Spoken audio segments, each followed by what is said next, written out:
Welcome, Dr. James Beckett, Sports Card Insights. Today is Christmas Day, December 25th. I've been doing these podcasts for 3.5 years. I've really enjoyed it. As I've said, I remember one-star review that mentioned religious talk. But if you can't talk about religious issues on Christmas Day, when can you talk about it? Most of the world stops on Christmas Day, and that's for a reason. But I'm going to take a little bit different tack today. First, thank sponsors, Topps, Panini, Upper Deck, Heritage Auctions, Hugs the Scott Auctions, Mike Stanley Sports Cards, Burbank Sports Cards, COMC.com, and Beckett Media, Beckett Grading, Beckett Authentications. I'm not saying that any of the sponsors endorse my specific comments, but I hope I can be helpful today because I'm going to come at it as sports cards are almost a religious activity.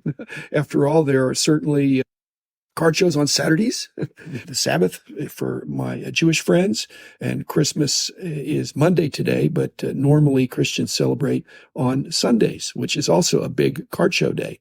Religion can be a set of rules, which we have in card collecting. It can be also a relationship, which we have that in our industry.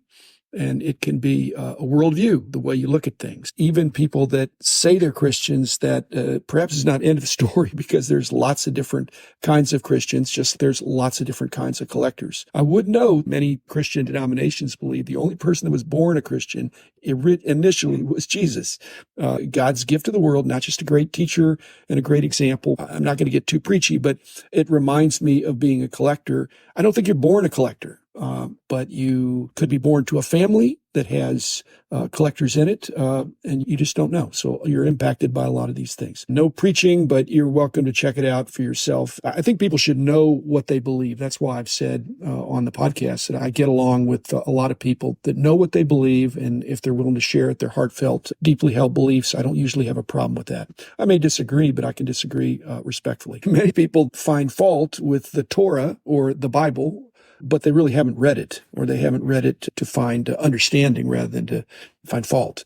Again, lots of religions out there. Even with being a Christian, there's lots of different flavors of Christianity, just like there's lots of different collecting perspectives and ways that people collect and their approaches, just like Baptists have slight differences from Methodists and both from Catholics, baseball, football, soccer, hockey, basketball, NASCAR. I have many private thoughts, which I will not share, on matching up appropriate religious affiliations and denominations with the different sports. That'd be a fun exercise, but it would probably be a little bit irreverent. If you followed my podcast, I don't believe I was predestined to be a collector, even though my dad was a collector. My first Christmas without my dad's in heaven. Did I get collector DNA from my dad? It depends on how you feel about free will and predestination, which is another kind of a religious approach. But my dad was a pure collector, the Chris Sewell collector, investor, dealer in that order. I think I am that. My dad was just a collector. He stopped at that. And Chris Sewell, I'm not sure if that's in order of importance or in order of sequence. For me, it's in order of sequence. I was a collector first, certainly in the 50s and 60s. In the 70s, I became a little bit of an investor, a long hold guy. And then now in this century, and I was a publisher too, things that don't fit the acronym, but a dealer now, I'm basically doing more selling, way more selling than buying. As I said, I'm buying 0.1% a month and selling 1% a month. And at the end of 100 months, I'll be done. There are atheists out there. I'm not saying atheists are non-collectors in this metaphor, but I think atheists think that you completely have free will. And most Christian denominations believe there's some blend of free will and predestination. I do believe I was strongly influenced by my dad and the neighborhood where I lived to be a collector, but it wasn't a required thing. Not everybody in my family was a collector. Not everybody in my neighborhood was a collector, but I was influenced. I had a perception of free will. Maybe it was predetermined, but my perception was I made a choice, and I'm fine with that awkwardness of free will and predestination being in my life in the way I look at collecting. The original Christians were Catholics, which means universally. Everybody was a Catholic. Then there was a kind of an Eastern Orthodox split. Then in 1500 about, Martin Luther came along with the Protestant Reformation. That's protesting and reforming, disagreeing with the establishment church. And then after that came many other types of Protestants. of denominations that you would have heard. One of the other reformers was John Calvin, and he was an influential writer. And so he had 5 points of Calvinism. Again, just trust me on this. I think they're tie-ins to the way we'd approach collecting. So the 5 points of Calvinism are abbreviated by the acrostic TULIP, T-U-L-I-P. T stands for total depravity. Now, before you get upset about that, basically what that means is that we are born self-centered. Now, what's the sports card insight on that? Well, when we're born self-centered, which I believe that is true, you should expect other collectors to be self-centered. It's unusual, and it's a spiritual thing to not be self-centered. Even when people are doing random acts of kindness, there can be an element of self-centered, of virtue signaling. I'm not saying every time, but it could be. The next one is the U, which is for unconditional election, which is talking about the fact that even though it's not perfectly correlated with heredity or your family, there are some influences, because I was the only collector really in my family. And so it's not a guaranteed thing, but the unconditional election in the Christian sense is that it's orchestrated from above. There are things that are above our pay grade, and why some people are and some people aren't, we don't know, but it's like it just happened that you were chosen. And I believe that happens because I think in some families, some people are collectors, some are not.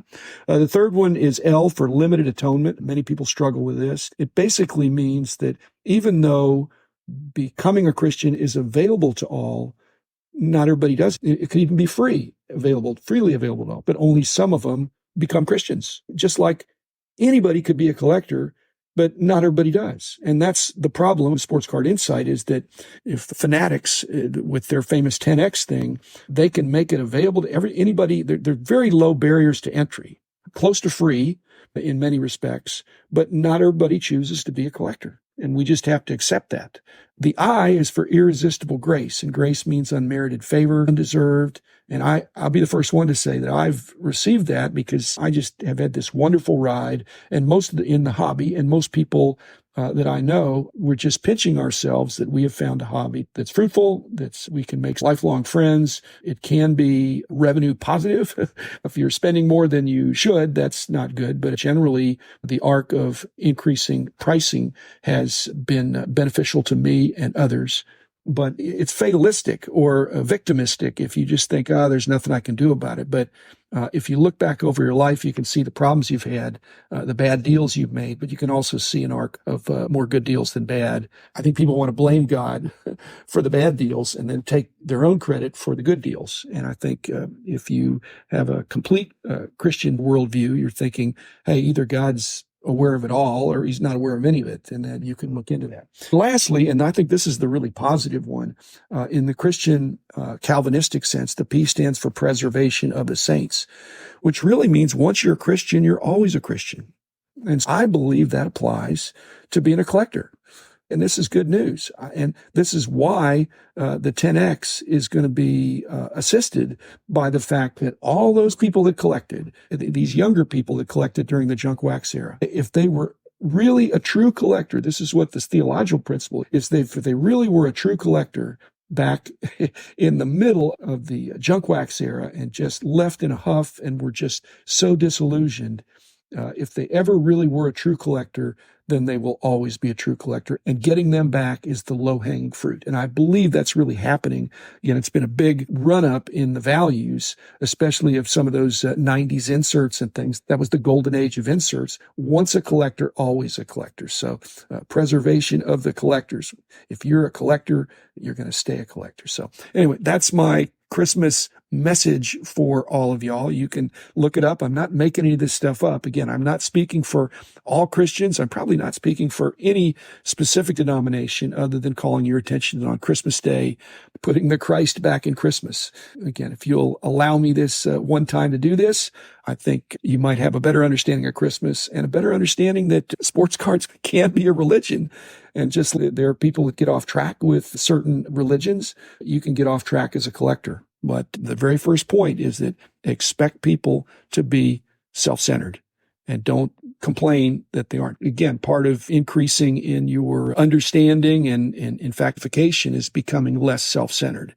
And each denomination has a different approach for how they're going to deal with that. But again, that's a tie into what your worldview is and what is the meaning of the season today. I'm not trying to convince anybody of anything as much as to tell you to go deeper. We're on this sort of for a certain period of time. Like I said, my dad's not here anymore, but he was very assured of where he stood, and I know where he is. So thanks, everybody, and I'll be back again tomorrow with another less religious episode. The